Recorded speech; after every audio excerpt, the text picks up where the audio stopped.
Hey guys, welcome back to another video. The recording you're seeing right now is of my Celeste-like precision platformer. I've been making this in Godot for a video series I'll be uploading on the channel soon. I'll be going over how I made everything in that series. I wanted to make a quick upload on some of the cool features I've been using in the demo. That is sprite color swapping using Godot visual shaders. I by no means am a shader expert, but I thought I'd go ahead and share some of my findings because some of you might find it helpful. By the way, if you've been enjoying the content and you like this video, make sure to let me know by subscribing and leaving a like. And finally, I just want to say thank you for all the support lately. It's been insane. Now let's jump into the video. Okay, so we're starting off with our little guy here. So he's going to be able to move around between these colorful zones. And you're going to notice something. When he goes into the blue zone, his cape changes color to red, and then back to gray, and now to blue. And we're doing this all with a single animated sprite. We're using shaders to switch the pixels, not changing out sprite sheets. Okay, so we have a pretty simple player setup here. I have an animated sprite with two animations, one being idle and one being walk. And my idle is my autoplay on ready.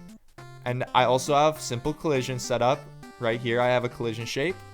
And if we go into the code for my player, I have a couple export variables for movement, I have access to my player's direction, and I have an onReady variable for my player's animated sprite. And if we take a look, I have my physics process that just accesses a couple functions. The first being my movement function, which I pass delta in. So if we take a look at that, it's pretty basic. We just get our input axis, and using move toward, acceleration, and friction, we can get all our player movement done with this function. And then our update animation just checks our player's velocity and changes the animation according to if our player has velocity or not.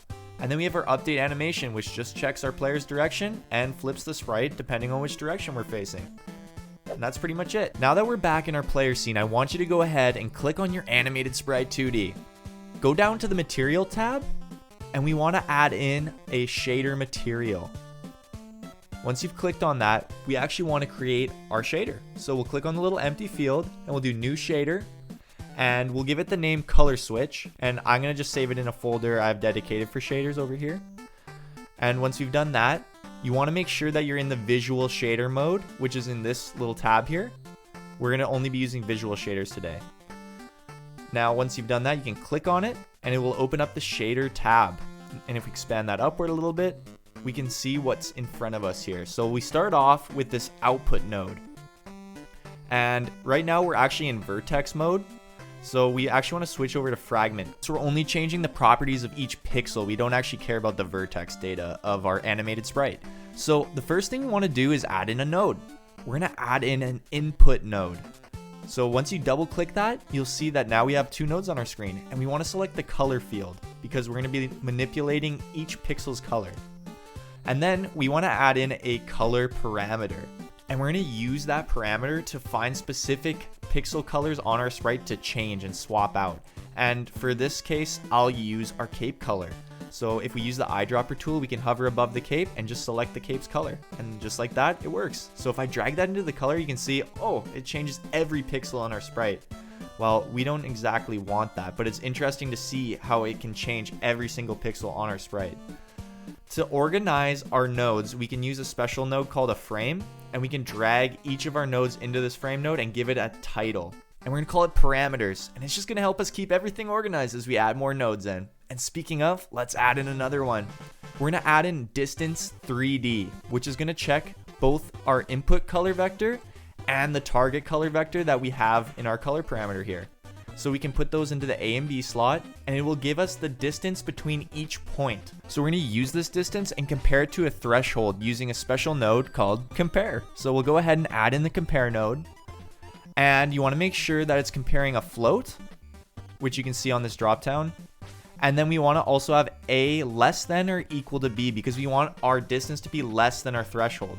So we'll go ahead and add a float parameter, and we're going to call this threshold. So this is what we're going to be comparing our distance to. So at the exact pixel we're looking at, if the color matches our target color or is within our threshold, the compare will output 1.0, else it will output 0.0, which will help us determine which pixels we want to switch.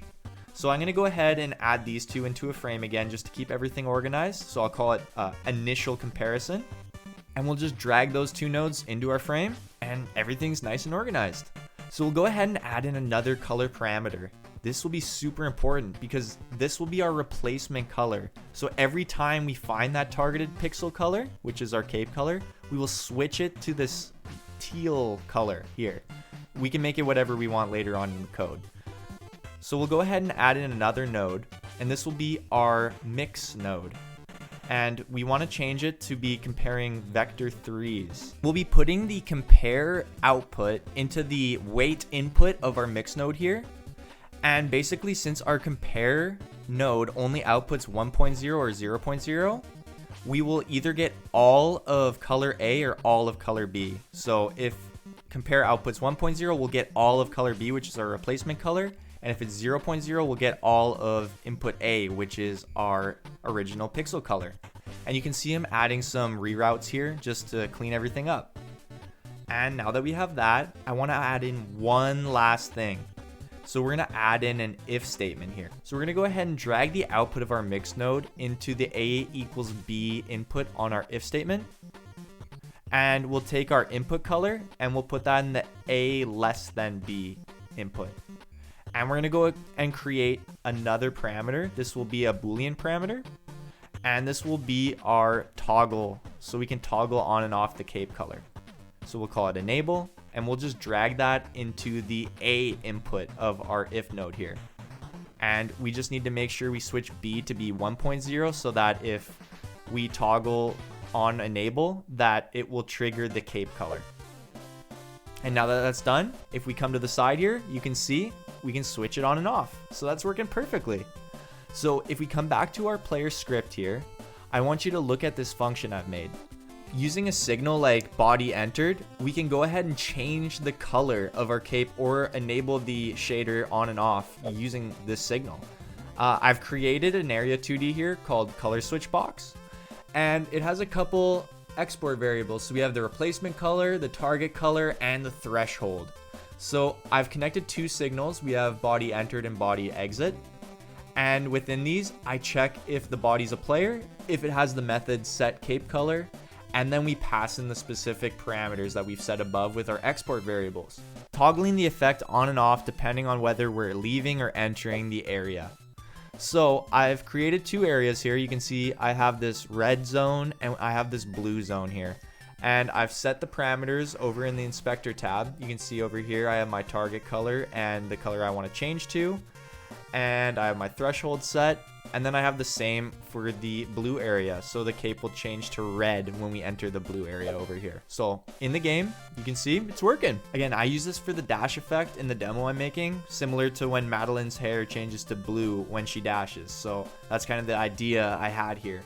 But I'm sure you could find a multitude of creative ways to use this. So maybe let me know what you come up with in the comments. And with that, we've reached the end of today's video. I hope you guys enjoyed. If you did, leave a like and subscribe to let me know. If you have any questions or suggestions, drop a comment below and I'll give you an answer. I love seeing what you guys have to say, so don't be afraid. And lastly, I just want to thank each and every one of you for all of the support you've been giving me recently. I just cannot say it enough. Thank you. I can't wait to get out this new series I'm developing, so stay tuned for more videos. And until the next one, see ya.